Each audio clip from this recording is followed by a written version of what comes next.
वैष्णवी हागोणे आत्महत्या प्रकरणामुळे राज्यात खळबळ उडाली असतानाच आता या प्रकरणात एका नवीन नावाभोवती संशयाचे ढग दाटले आहेत। ते नाव आहे निलेश चव्हाण। वैष्णवीच्या मृत्यूनंतर एका आठवड्यात तिचे सासरे राजेंद्र हागोणे आणि दीर सुशील हागोणे यांना पोलिसांनी अटक केली आहे। त्यांना शुक्रवारी पहाटे बावधन परिसरातून अटक करण्यात आली।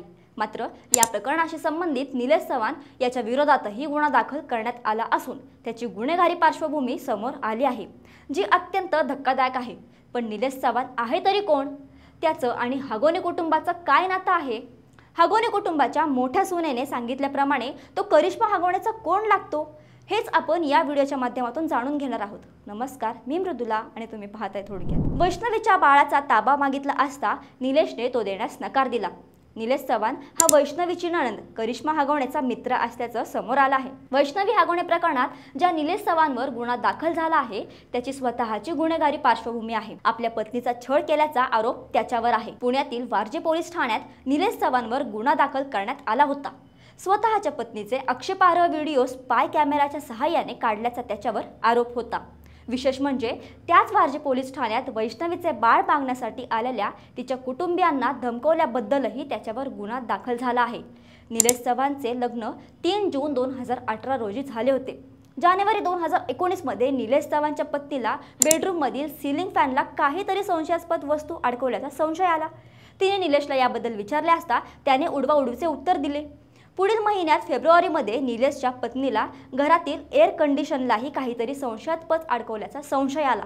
तिने निलेशला विचारले असता त्यावेळीही त्याने समाधानकारक उत्तर दिले नाही।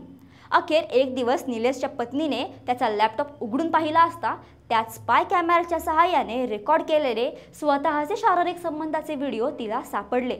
याशिवाय त्याच्या लॅपटॉपमध्ये निलेशचे इतर काही मुलींसोबतचेही आक्षेपार्ह अवस्थेतील व्हिडिओ तिला आढळले, जे अत्यंत धक्कादायक होते। पत्नीने याबद्दल जाब विचारला असता निलेशने घरातील चाकूने तिला धमकावले आणि तिचा गळा दाबण्याचा प्रयत्न केला।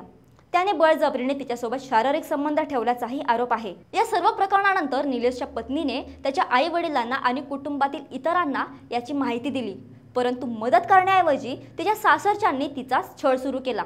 त्यानंतर पुढचे अनेक महिने निलेशने तिच्या पत्नीचा छळ करणे सुरूच ठेवला।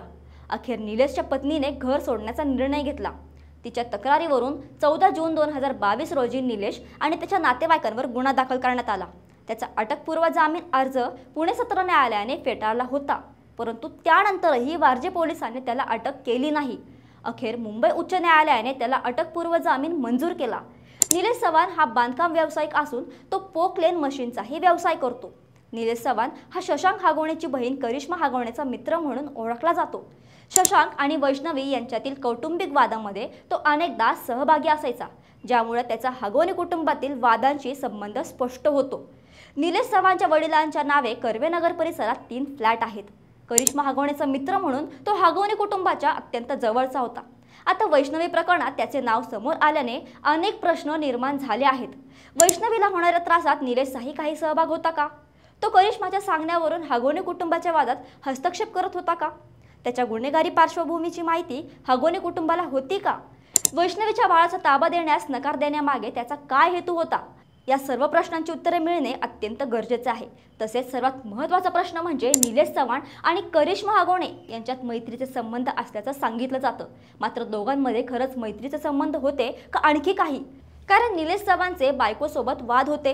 करिश्मा हागोणे 2 भावांपेक्षा मोठी असून तिने लग्न केलं नव्हतं आणि तिला लग्न करण्याची इच्छा सुद्धा नाही। त्यात या दोघांची मैत्री होती। निलेश चव्हाणचा हागोणे कुटुंबात चांगलाच हस्तक्षेप होता, त्यामुळे दोघांच्या संबंधाबद्दलची वेगळीच चर्चा होताना दिसत आहे। आपल्याला याबद्दल काय वाटतं कमेंटमध्ये नक्की सांगा आणि थोडक्यातला फॉलो तसेच सबस्क्राईब करायला विसरू नका।